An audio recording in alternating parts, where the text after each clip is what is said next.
What's new? How for me? I've always built a career out of being the one that's what's next, what's new for a company. Now I have to figure it out for me. So I'm very much trying to be in discovery mode. Understand what opportunities, what's my real nature that I want to go toward. How do I want to make money in the world? What kind of people do I want to work with? So I think I'll re-enter business in a very different way. If I re-enter business at all. I mean, I'm kind of intrigued by academia. I'm intrigued by community groups. So I don't know where it's going to take me.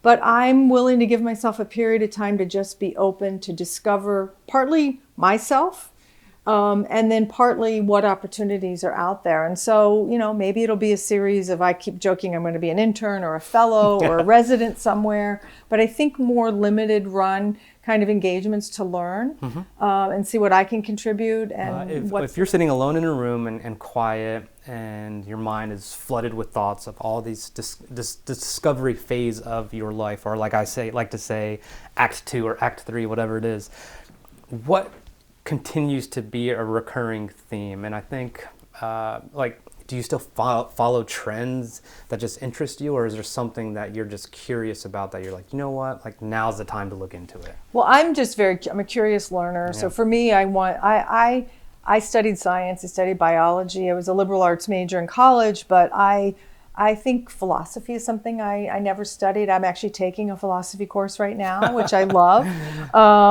I'm really intrigued about art and creativity, but this time just for me, and are there different perspectives I can take?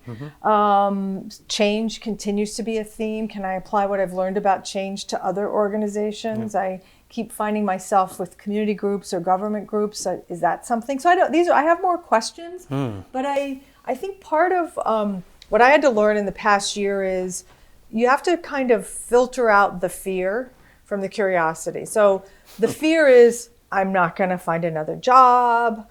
How will I afford this? What am I going to do? Like that causes you to maybe make some bad decisions. Absolutely. And they are real fears you have to think about, but in a certain order. So I've tried to park some of those fears and to say, can I give myself a period of time, 6 months, a year, go through your budget, take care of the things you need to. Can I force myself now to not let those fears derail me and be much more open to explore? So I think it's a bit of a process to get there.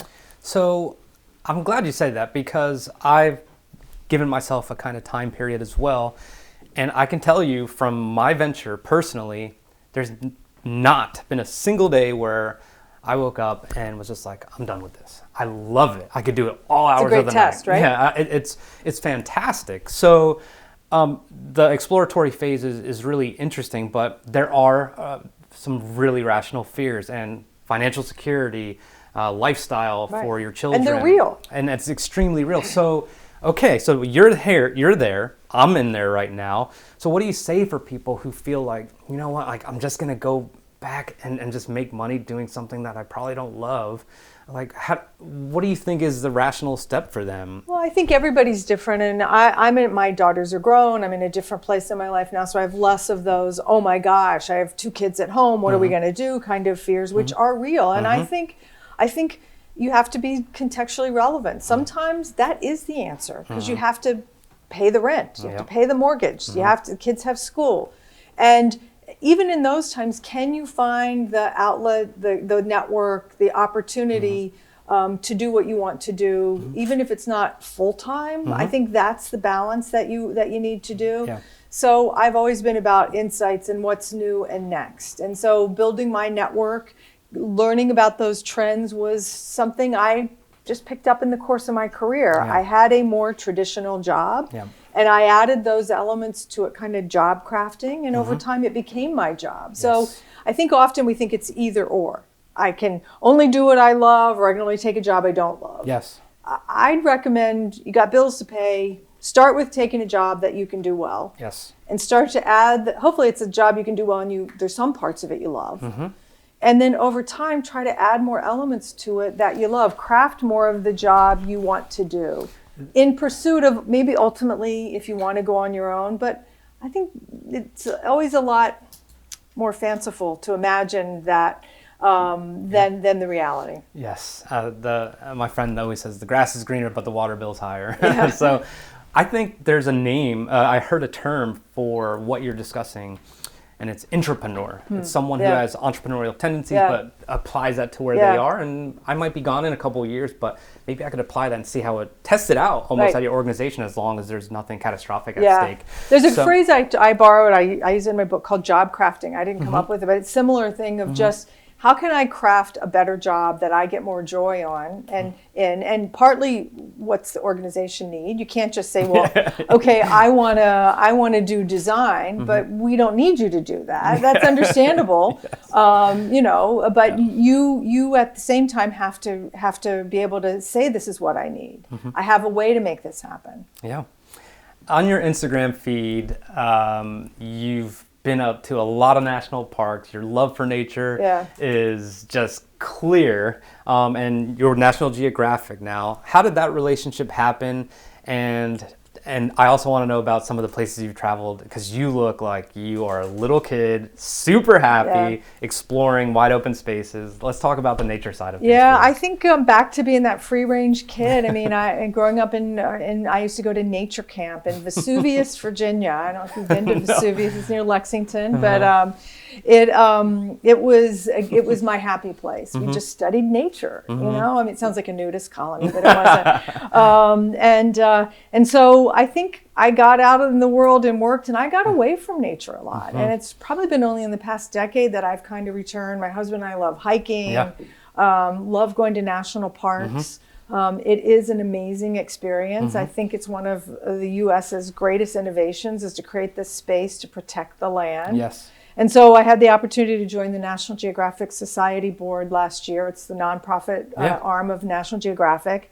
And their whole mission is kind of a planet in balance. And it's about conservation is a big part of what they do. And so I just agree with what they do. And it's been great to learn about the history and what they're trying to do to protect the seas and the lands. So when you go to these places, how do you choose where you want to go and how you're going to spend your time? Or do you maybe have a rule like, we're going somewhere different this time around? I generally like to go someplace I haven't been before. So what's my favorite place to travel to where I haven't been? I have a trip coming up the end of February to India. I've been to India several times, but I'm intentionally going to do a little book work, but then I'm intentionally picking places I haven't been. Too bad for my husband, because he hasn't been at all. But partly it's cultural. I want to see history, but I always make sure I can find a way to observe nature whenever I go to these places too. So a trip to Munich, going to the major park in Munich, Hyde Park in London. I mean, it's, what is it, the English Garden in Munich. But there are those places, so you can go do history, you can go do the tourist things, but can you find a slice of nature wherever you go? That to me is a bit of the discovery journey. And any other places that you aspire to go to? Wherever I haven't been next. I'm hoping to get to Peru at the end of the year, so I haven't done Peru. I'll be looking forward to that. I would love to get to more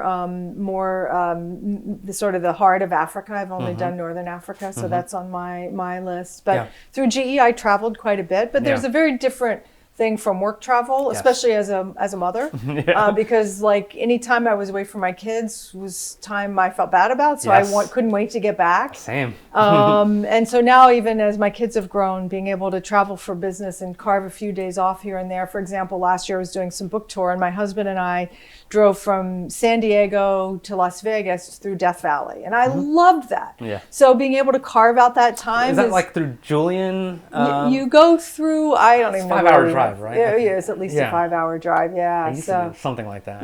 It's nice. It was really something. It is. So to be able to do that, to just carve even a day out, I think to me that's something I wish I would have done even more with my daughters. I wish we would have incorporated more of that kind of discovery. We traveled a lot with them.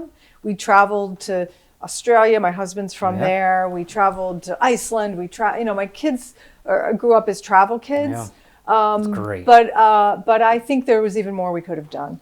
I want to address one thing, which is you are known as a powerhouse, as change maker, someone who's just ascended to the top, did amazing things.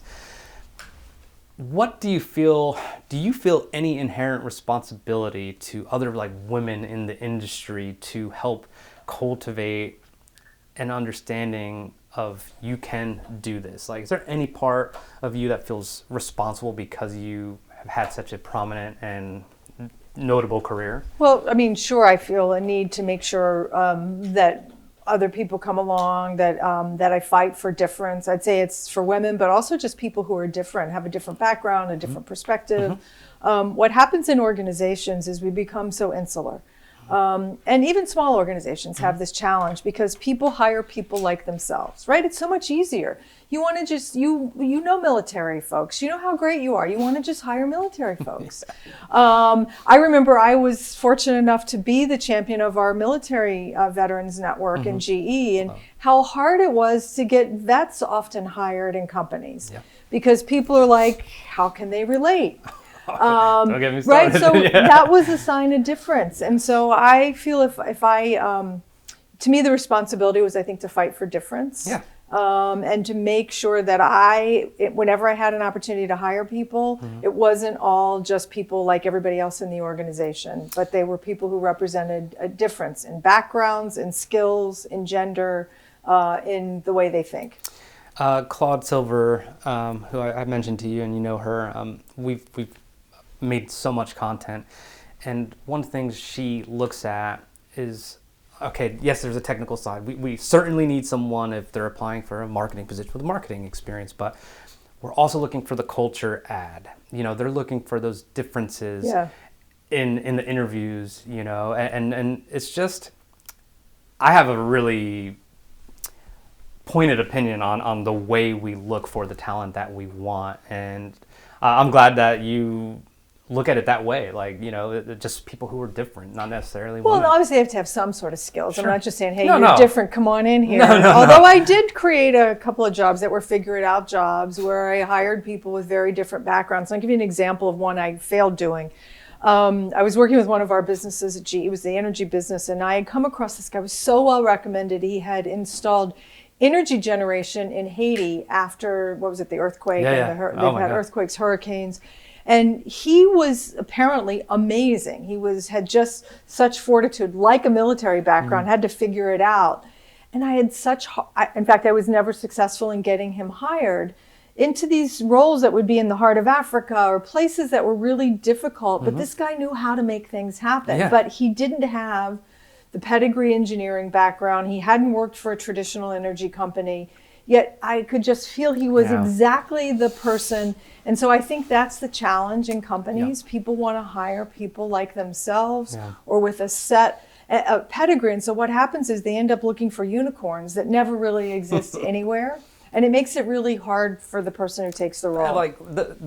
And that's the thing. If you're a hiring manager, you're not a unicorn either. Yeah, no, exactly. Like, come on. Like, I have an issue where I believe recruiters forget that they might have to look for a job someday. So make the experience an amazing experience. Like, I know it may take a couple minutes extra on a Friday night, but just be like, thank you for your time, we're passing, instead of not emailing back. Because it's like out of sight, out of mind. And I'm like, one day you are going to have to go through an interview process. Yeah, that's such a great point. So it's also you're speaking to empathy too. Yes, 100%. So social media I want to talk about next. We talked about it, you're kind of naturally introverted, but you put out content all the time. When did you start that, and did you have any discomfort in like putting a lot out there? I still have discomfort with it. It's really good content, by the way. Yeah, well, thank you. I started when I was at GE, and I did it for a couple of reasons. I mean, especially when I was at NBC leading digital media, I needed to understand it. I was early on Facebook, early on Twitter from that respect. And as I started to see at GE, it was a way for us to connect with customers, connect with people who needed to learn about the company. And it's the whole reason behind the business you're building. It's the story of the people. It's the connections. It's the story behind the story. Yes. And in my early days of this at GE, we were just trying to liberate employees to share their stories on Twitter and LinkedIn as a way to connect with employees present and future, and customers present and future. And so when you start to say, I have a purpose here, it makes it a lot less scary than, I'm just tweeting in the air. But I remember that first tweet was like, oh my gosh. And I still think sometimes I've had to learn to be a bit more opinionated. And again, say, who am I sending this to? What value do I want them to get out of it? We all are competing for time, and people's time is incredibly precious. It is. So why should Rich want to connect with what I have to say? If I can't feel it's valuable to you in some way, then why am I doing it? Yeah, that's interesting. I want to get to the last question, which is what I kind of mentioned in the email, which is a flashpoint. So the premise of the show or my interviews is a flashpoint. I in my mind, I feel like we are full of this fuel, and eventually it reaches this temperature that makes everything ripe for combustion given an ignition source. For me, for example, it was my last few years in the military. I lost a lot of friends, and I felt very, very funny because I got desensitized. I'm like, why don't I care as much, or why am I so used to this? And I'm not processing. Or when I decided to leave my company and try this. But Flashpoint is something that changes the trajectory of your life or your career or your personal anything. And we probably have multiple, but what is something that stands out about you or in your life that really kind of changed things for the better or worse or whatever it may be? Well, there are many, and I think I love that you asked this question and that you make it a focal point. I think we all have many flashpoints, big ones, small ones, bonfires, little firecrackers. Probably the biggest one, I start my book out with it, which is a business book, was being in my mid-20s and a young mother and getting a divorce. And sort of taking ownership of the story I wanted my life to be, accepting I needed to do that, and kind of choosing to go forward in that. I mean, it was tough all around. How did it shape things after? I had no choice but to make something work, whatever worked me. I had responsibility I was signing up for. I was willingly choosing a path that was more difficult, painful for everybody, myself, my ex-husband, and especially for our daughter. I had to work to make this work, whatever that meant. And so it was a flashpoint for me. It wasn't like I could sit around and go, well, could I do this or could I? I just had to pick a path and make it work. So I think we often, when you confront that kind of change, you have no choice but to just take action against it and just make things work. Not everything was perfect. Did everything work beautifully? Good gosh, no. But you got to take action. So I'm glad, this is why I love that question, because you're talking about taking action, you have to do something, but at some point, when is that a distraction? Like everyone always says, you want to see girls in the best shape? Look at the ones who just broke up, because they just get, they're in the gym all the time and they're like, have this kind of animosity and vindictive kind of nature to them. And they're now just taking control of their story in a different way. Like they're turning a negative into a positive, but at what point are you're so focused on avoiding the negative experience that you're actually not processing the negative experience? Well, I think that happens a lot too. I mean, I think it's a fine line also. I think what you're making me think is you can be over-optimistic about this is exactly the path we're creating. And you have to be very realistic at those moments. All you have left to depend on is yourself, your resilience and your ability to make things happen and get action. It's you. Yeah. And it's incredibly scary. There's no one else to blame it on, especially when you've taken that initiative and you said, this is the path.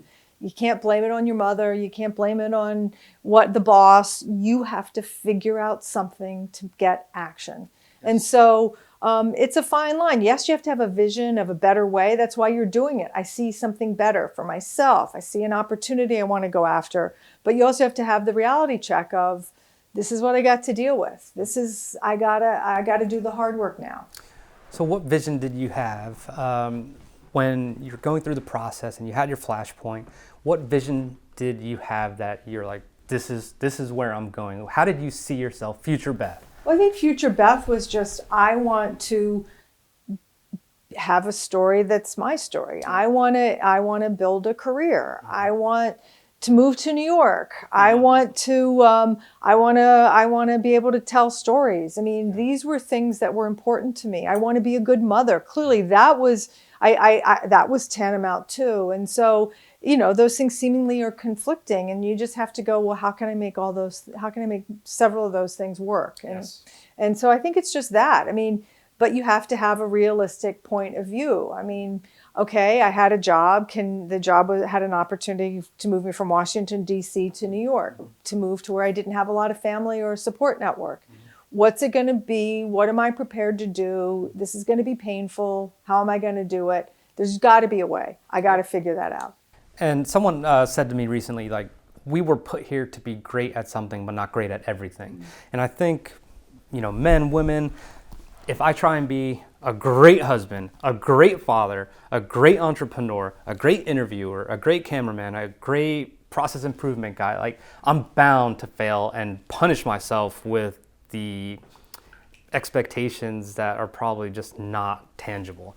So I try to spread it out. And the reason I say this is because you talked about your being a mother, it's tantamount. So how do you basically say, I'm setting a good example by working this hard and doing so much versus, I just need to spend more time with my children? Because it's always a tension. I mean, unfortunately, and sadly, I know work got more of me than my family on some occasions. And I like to work, and I'm competitive and ambitious. So I can tell you that I'm not a good one to talk to about balance. That being said, my family is the most important thing, and I had to make sure they knew that. And I didn't always get it right. And there were times I did put more into work than I probably needed to.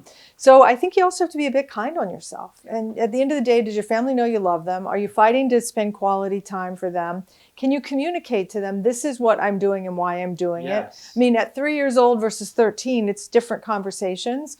But I think your kids need to see why you're doing it. Yes, you have to pay our bills.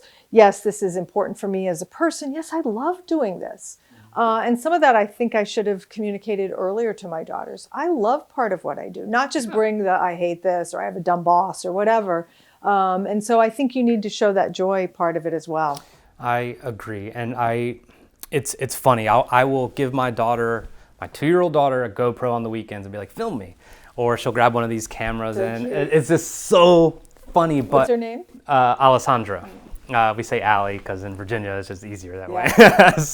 So I give her, the cameras, and my wife works on the weekends now. So I've kind of made on Instagram Saturdays with Allie, and it's a way for me to be like, look, I know you see me editing for hours a day, but this is what I'm making. And then I show her the finished movie, and I hope I'm inspiring some creativity, but the most important thing I want her to see is that I'm happy. I remember I had a colleague at GE who I loved, and she brought her daughter and son to work a lot, not just on Take Your Kids to Work Day, or now there's Take Your Parents to Work, which I love too. But she would come in, and you'd be like, oh yeah, there's Kate. She's got her kids, and they're in the meeting. And I learned so much about Kate from seeing her kids and the questions they'd ask and how great they were. And I can only imagine the discussion she had with them. And I was like, I should have been bolder and done more of that. And I mean, how accessible did it make her to her team too? I mean, she was a seasoned sales leader. How accessible was she then to her team to say, I'm like, got enough courage, I'm bringing my kids in here. And the kids were cute and fun, and she brought a playfulness to work as well. And the fact that she was I think her kids at work made her open up a lot more. I think we are going to wrap up. So my last question is, in a year, if you and I talk again, what do you think we will be talking about? Well, that's the thing I love about just humanity and progress. There's some things we'll just never predict. You always look back and go, wow, I didn't call that at all. That was a big change I never saw coming. So there will be something that you and I did not imagine would happen on a personal level and a kind of metaphysical life level. For me, I think I will be much more confident about my creativity, my sense of expression, of finding like a place for me that's next. I think I will have given myself a bit of the discovery and wander. And so I think I'll be much more at peace with that next year. I hope I will. I'm sure you will, and I just want to say thank you. Like, the energy is very tangible. It's good. It's pure, and obviously, in a year, if we were talking, while I can't predict what we would be talking about or anything, I'm sure it would just be an extension of how you are right now. Well, how about you? What do you want? What do Me? you hope you're talking about in a year? I am going to. Okay, so I really want to public speak. I have an aversion right now to approaching people and saying, I will talk at your thing about leadership or entrepreneurship or how I gave away everything so I could have everything.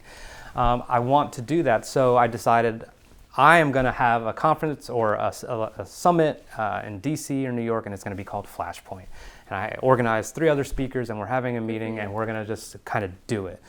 What do I want? Here's what I really, really want in a year. I want to have someone like Nick full-time. I want to do less of the editing, and I want to do more of the interviewing, because at the end of the day, while there is a monetary aspect, I just love to get to know people, like period, point blank. Like and what I hear you say is empathy. I also love that you're just putting it out there. I think there's something, so a year from now, it's kind of like declaring this is what I want to have happen. And you're just kind of making a commitment to yourself out loud. Yeah. Right? And that now people know that. And so hopefully if somebody's watching this, they're like, hey, I could have Rich come and facilitate this discussion. Rich might be just the person I need to bring into this. It could be a small group setting to start on your, as a way to just say, hey, I need an outside perspective.